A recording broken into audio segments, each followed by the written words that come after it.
Hello, everybody. My name is Timothy Gager, and welcome to Virtual Friday's Dire Literary Series. And tonight we have a poet and an essayist and an academic and just a wonderful guy from beautiful Marblehead, Massachusetts, Mr. Rich Murphy. And I believe I've got a little information on Rich. It just so happens that he's on my my screen, and now he's on yours.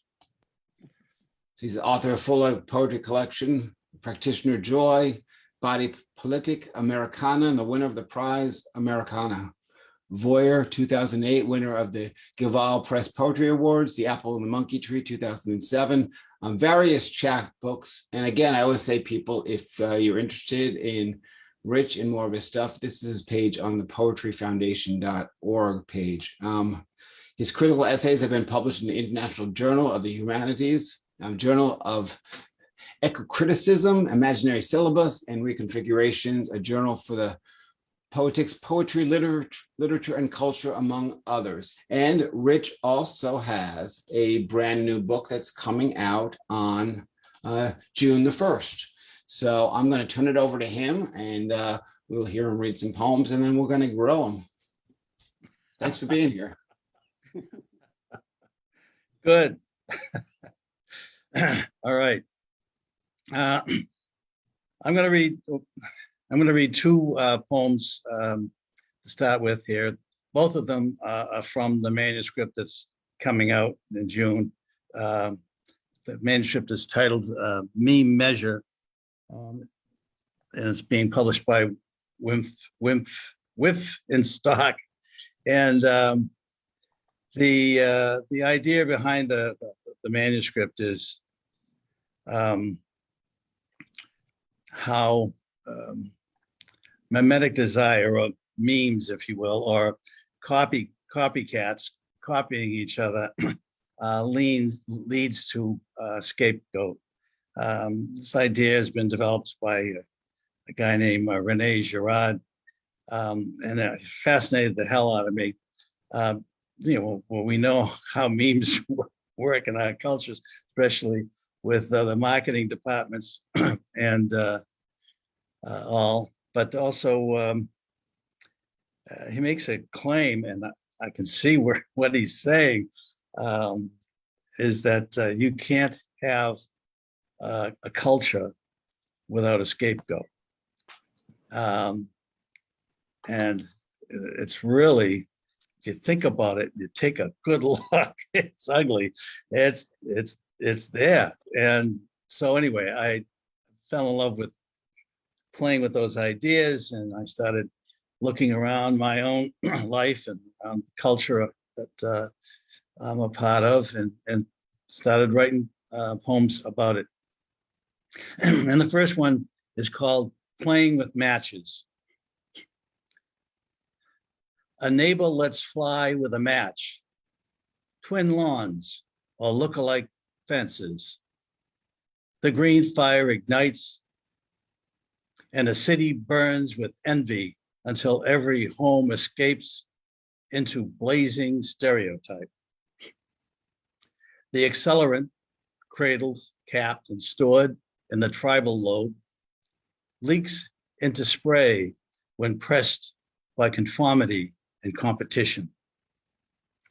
To avoid the goat on the altar and a last bleeding breath, me too camaraderie spills. The superstitious eyes poke and prod at cliche to find originality traces, unique character traits, if not a ladder round higher or abutting the income evidence, catch-up challenges upon every drive home. Small desires accessorize to defend against listening to air from lungs that wish to speak the truth for the body and brain.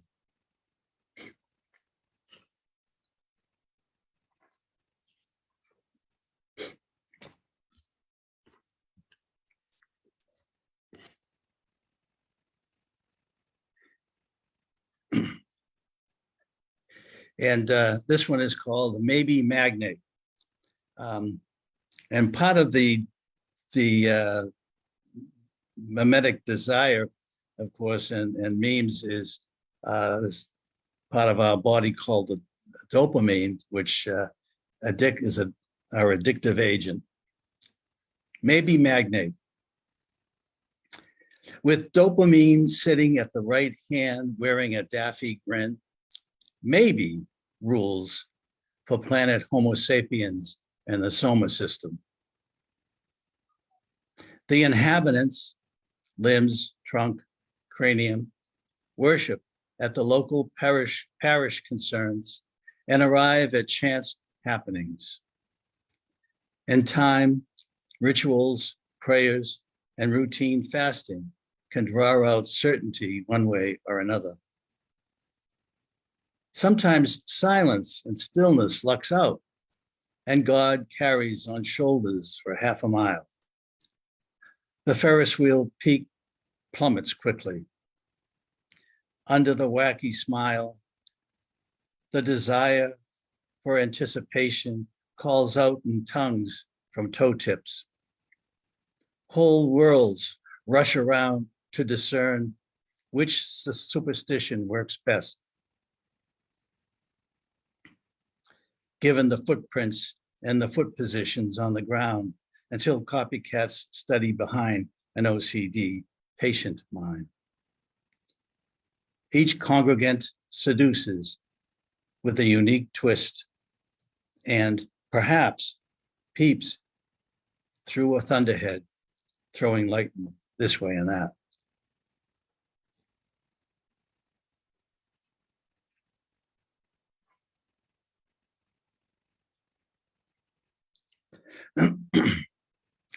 I'm going to read three that came out in the journal Audiliths, and this past week or so. And they all make part, they're all part of a newer manuscript called A Place to Begin. I'm at the end of the road here talking about a place to begin. Good luck to me, huh? The first poem is called Down the Spiral Staircase. Plugged into eye sockets, microscopes turn inward with X-ray vision and submerge into the monster, an Ubermensch caper. Conventions for understanding wash to husks in the fluids. Concepts flash by, lightning. Language breaks over organisms into naked vowel sounds that bubble to the top. Oh, oh, oh, oh. DNA and psychic energy butt in heads to backfill the depression that universes dug in the gray matters, no longer black and white.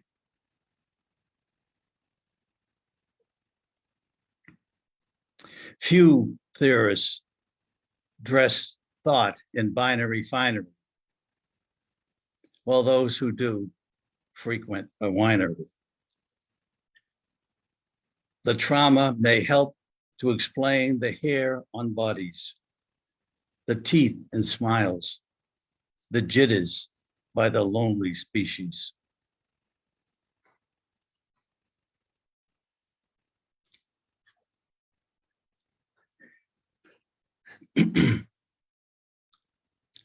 Salvage company only. The damaged good and neighbors locks up houses and also aims to open the wallet next door. Sugar in a cup for whom? A dented can of beans sits on a shelf in the basement. By economic law, every citizen mines for personal business with no one else to blame for misfortune. The cynical season with chilly-hearted hellos stagnates for decades. Handshakes turn into nods. High-pressure zeitgeist clutches at the spines to snap over needs, wills to live. When pressed against the wall, the poet tosses out the psychology textbook. Creation begins by building a house for being.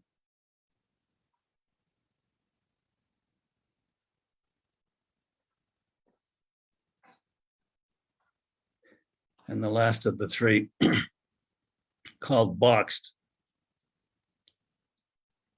It's my fear. It's my fear for the United States. You're going to get it right now. We're no longer bubble wrapped by Atlantic and Pacific Incorporated. The American politician will suffer from greater damaged goods than the simple domestic violence. Satellites and aerial drones migrate, and space stations guide and zap, pop, pop, pop, and then boom, boom.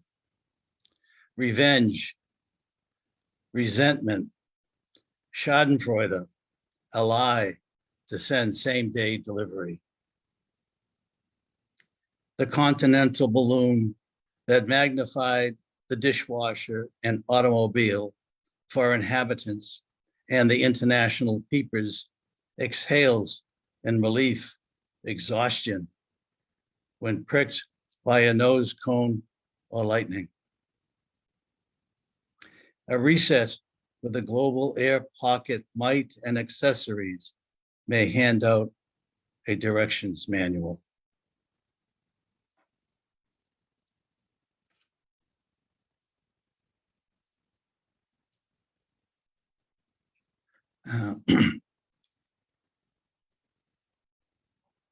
I read two more and then pause, I guess, or stop or something.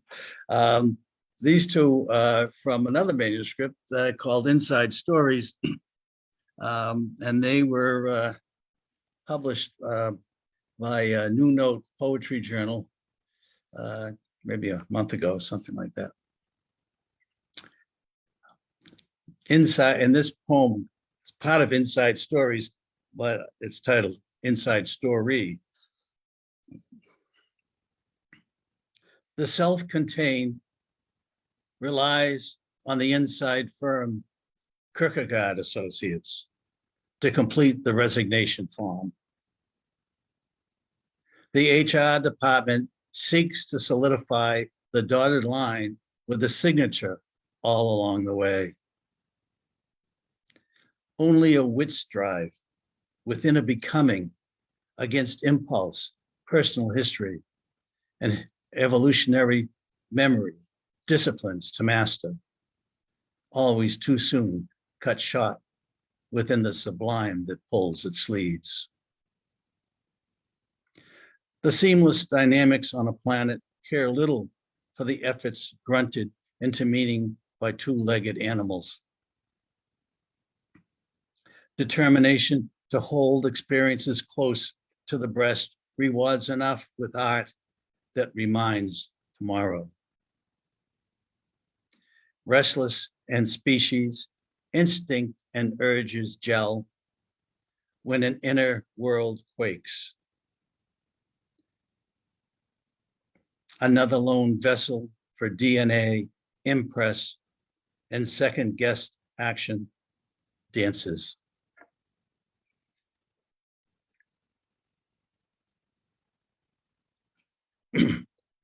This last one I'll read is from the same manuscript and published in the same journal, but there are some words I probably should explain because they were words new to me when I was thinking about it.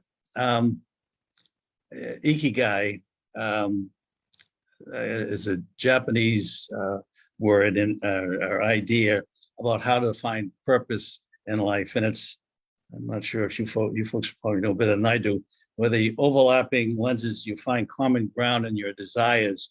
And it's that space that where all of them meet. That might be, if you're interested, a purpose in your life.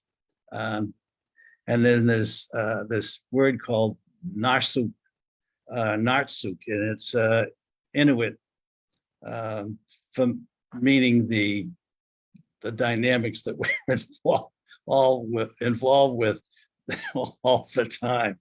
I love it.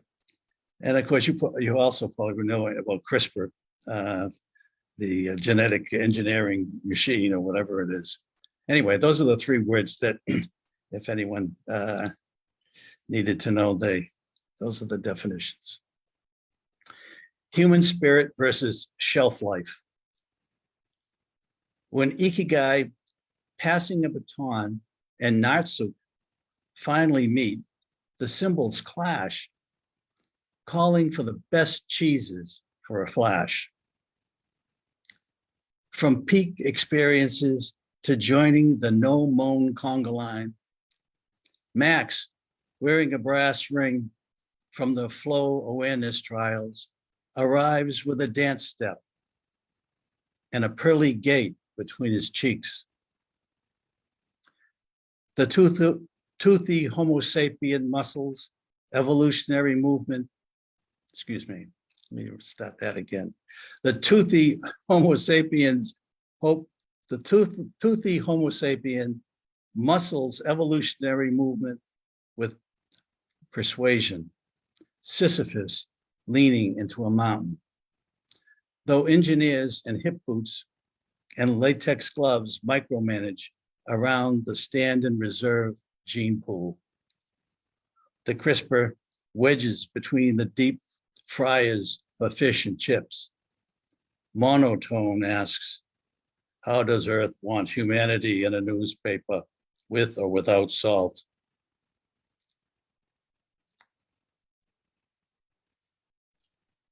Thanks, Rich. That's a great job tonight. And of course, I've got a few questions for you, and people that are here, feel free to put some questions in the chat.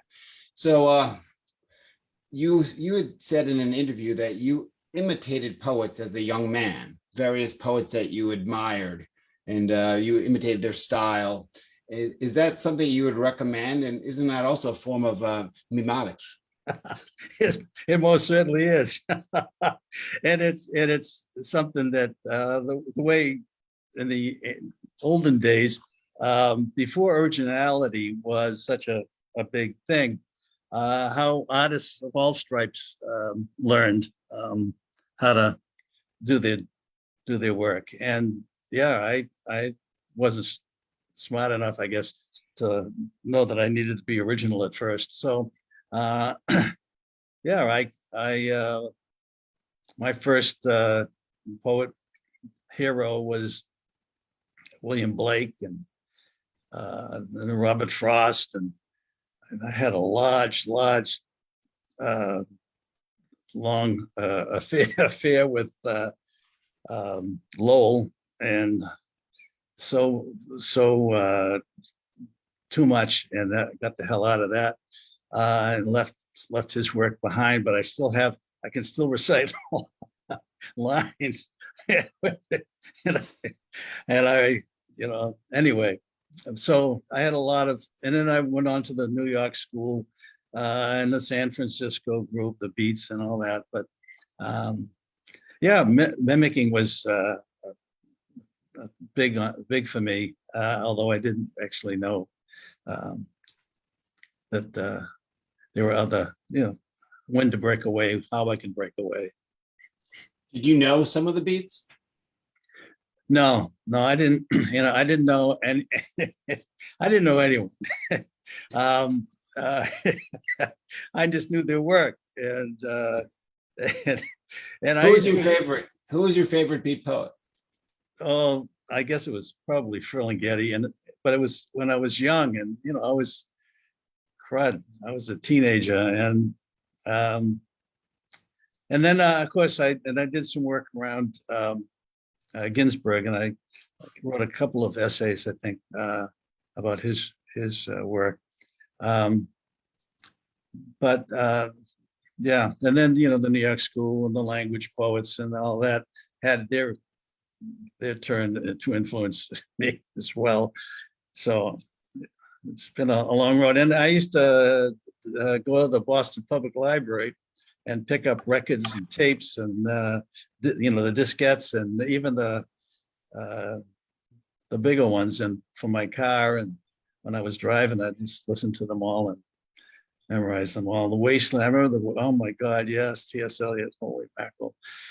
Anyway, yeah, a lot of. So at what point did you? And I hate the word "find your voice." I hate that phrase. So, I do. So at what point did the invitation stop and Rich Murphy, as we know him, began? The Rich Murphy that left the invitation probably was much of it was probably in Americana. Americana was most of that book was written back in the late 70s and early 80s, and it didn't come out until much later. But that at that point I was challenging myself to write differently and to write about different subjects. I couldn't look, the Boston Confessional School. My life isn't that interesting. So, yeah. I noticed that none of your poems tonight were in the first person. So do you think first person narrative poems are like overused? For me, I decided there were a number of things that had to leave my poetry, and that was the I, and then there were other figures of speech and ways of writing that I had to get rid of, because I was looking to speak to a species and to think of, there's been 100 billion Homo sapiens on Earth, and there are almost 10 billion right now, more than there ever have been at one time. And so I said, who the hell am I? So let's take this and work that way, work in a way that recognizes that, and if I can. So you're writing from an outside point of view towards humanity, because there was an interesting essay, or I don't know if it was an essay or a letter in the New York Times this week about what points of view are you allowed to write from these days? And I want to know, as a writer, where do you stand on that? I don't care. I try to write. If I can't get outside any ideology, if I have to just cling to the margin of the ideology, that's where I want to be. I don't, because that's where all the new perspectives are, and that's what I'm looking for. This is a very selfish act. I'm involved in. I'm learning new perspectives and trying things on, and that's what meme measure is really all about, is me testing to see if I agree with this idea, and it's also me writing about us, about the Homo sapiens, and about capitalism. My God, marketing firms would be lost without mimetic desire and dopamine. Look, and our smartphones, my God, all hooked up to that. Be like the Joneses. You have to drive a certain car, look a certain way. You mentioned earlier about poetry, you're able to play around with ideas, and they It's just the playing around ideas mentally, and they end up on a page. I know that you're an essayist. You also have written some stories. Are you able to play around ideas in that same way? Say that last part one more time. That's how I work with poetry. I'm looking for interesting language. I'm doing it either through just listening for around or when in my reading, and I'm looking for marginal ideas, marginal images, marginal voices, because I'm interested in playing with those and seeing what comes of them. And I used to tell my students when I used to teach poetry, take language seriously so you can have fun with it. And that's what I've been doing my whole life since I was a little kid. So is that kind of like a painter having to paint still lifes before they can experiment into impressionism? Wow. I'm waiting for someone to one day just to say no, and then I can move to the next question. I don't know, and I don't know how to answer your question. You've written many essays on poetics and humanities in some academic journals with some peer review. Being able to do something like that, do you feel that raises the bar for your poetry or your own creative writing? No. So if you write something in an academic journal, does it ever inspire you to move in that direction with your own work? No, it's usually something that I see that I'm doing in my own work that interests me in writing about that person. I wrote an essay called The Hopkins Path to Postmodernism. And it was because I found in my writing, his language is so tight, and I was finding my language getting tighter. And I said, let's explore this. What do you have in common with this guy? And let's see where the influences of his work show up. And so I wrote an essay that linked a bunch of different poets who, after he passed, seemed to have, Denise Levertov was certainly one. And the whole projectionist movement was sort of like that, I think. But anyway, so it's usually something I see in their work it's in my work, or my work that's in their work. Or somebody calls my attention to it, and then I say, okay, I'll play around with it and take a look to see what influences I can find. Now, you teach a lot of workshops, and of course, Zoom has opened the door for you to work one-on-one with people from around the world. Have you noticed, or can you generalize about poetry from non-American poets and how it differs? No, I think when anybody I work, I wish I had some young people who would want to work with me in poetry. What I've had is graduate students in Kurdistan, in India, and Vietnam, who are looking to get their graduate degree in English, and they're writing their essays and want to talk language with me. So it's that kind of thing. Any workshops I do are not poetry workshops; they're academic essays that I'm working mostly with college students. I work at Mass Art more than any place else, and I teach literature and writing there. And so my workshops are writing workshops around the essay. Now, what do you feel is the relationship between prose and poetry, and where do they cross over?